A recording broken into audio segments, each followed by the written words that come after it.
Chapter 4. Reverend Adejobi goes to Ibadan. When bell rang for break, Akin joined Dele in the playground. Some of the boys were kicking a football, others were chasing each other. The noise they all made was so great that Dele had to shout to make himself heard. Akin, you must come and see my father this afternoon. I will collect you after lunch. When Akin and Femi, the older boy, with whom he shared a room at Reverend Adejobi's house, had finished clearing and washing up Reverend Adejobi's place after his lunch, Dele called round. He took Akin to a house at the other. Akin had never seen such a house before. Like the school, it was built with cement, not mud. Like the school, it had a shining tin roof, not thatch, like Akin's father's house. In the parlor, Mr. Komolafe was sitting in a chair reading a newspaper. He looked up when Dele brought Akin in. So you finally made it to school? Young man, Reverend Adejobi is a kind gentleman.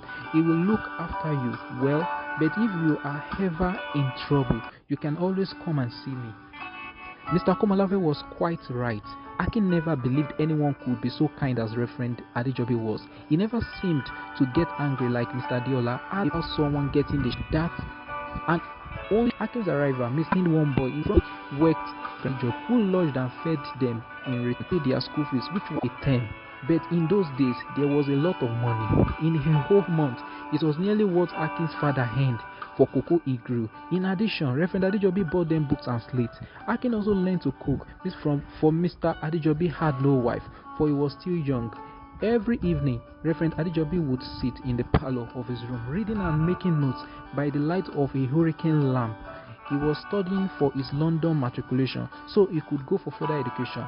For as yet, he had passed only his grade 2 teacher's certificate. Akin liked school. At first, he had difficulty with learning how to read and write, but after the first term, it suddenly became very easy for him, so that he was the best in his class. He had no difficulties with arithmetic like so many of the other boys, in particular Dele, with whom he had become very friendly. At the end of the first year, Akin became top of his class. Reverend Adejobi was very pleased with him. But when Akin went home for the long holiday, his father didn't seem all interested in what he had been doing. Mama Akin listened patiently to his stories of school, but he was more interested to hear about his life with Reverend Adejobi. It was only little Ojo who showed any interest in what Akin was doing in school, and at times Akin became irritated by the little boy's constant questions. When Akin returned to Ofa to start his second year at school, he found that for Infant 2, he would have Mr. Kasumu as his teacher. Though personally he had no trouble with Mr. Adiola in Infant 1. Nearly every other boy had felt his cane on his backside. Many of the boys were jealous of Akin, and some even called him teacher's pet. And now in Infant 2, Mr. Kasumu always seemed to be singling out Akin for praise, and so the nickname began to stick. One day, Akin overheard Olu, a very tough but stupid boy in his class, mocking him for being a goody-goody. Now, though Akin was good at games, he was very small for his age. He was so angry at what Olu had said that he challenged him to a fight. In a flash, Olu had stripped off his shirt and had tumbled Akin into the dust. Over and over they rolled with Olu's fists, always seeming to reach to find their mark. "Stop that!" a booming voice shouted. It was Mr. Kasumu. Shamefaced, the two boys covered with dust separated themselves and got up. Akin had a cut above his eye, but Olu was unhurt. Grabbing each by the hair, Mr. Kasumu marched them off to Reverend Adejobi's office. Fighting was considered the worst offense in the school, and it was always dealt with the headmaster. "Akin, I'm very disappointed in you," Reverend Adejobi said as the two boys stood before him, not daring to look at him in the eyes. "And as for you, Olu, you've made trouble here ever since you came. Now I'm going to ask you, who started the fight? It takes two to make a quarrel, and in this school we will not have boys settle their differences with their fists. And to make sure you don't do it again, you will both be caned." Akin cried bitterly as the cane caught his hand, not so much because it hurt, but because he had made Reverend Adejobi, whom he loved, so angry with him.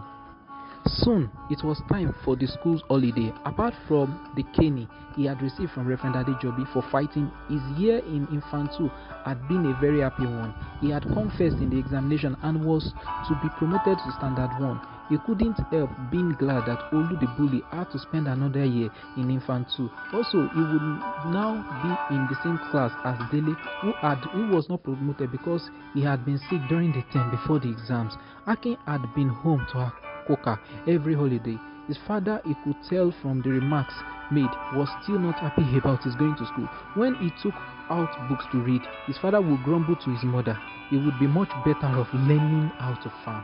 But when I take him to help me, he just doesn't pay any attention to what I tell him. He's only interested in his white man's book. It was because of this that Akin did not look forward to the long holiday ahead. Also, when he got stuck over a word in his books, who in the village could help him.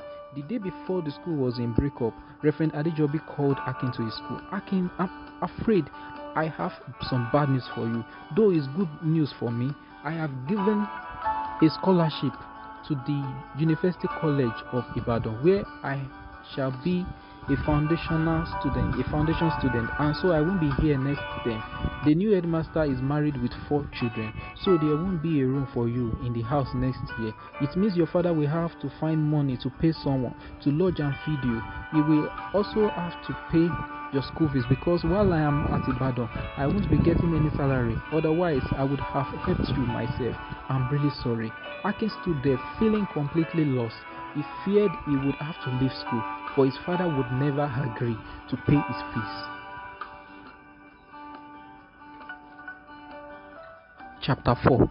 Reverend Adejobi goes to Ibadan.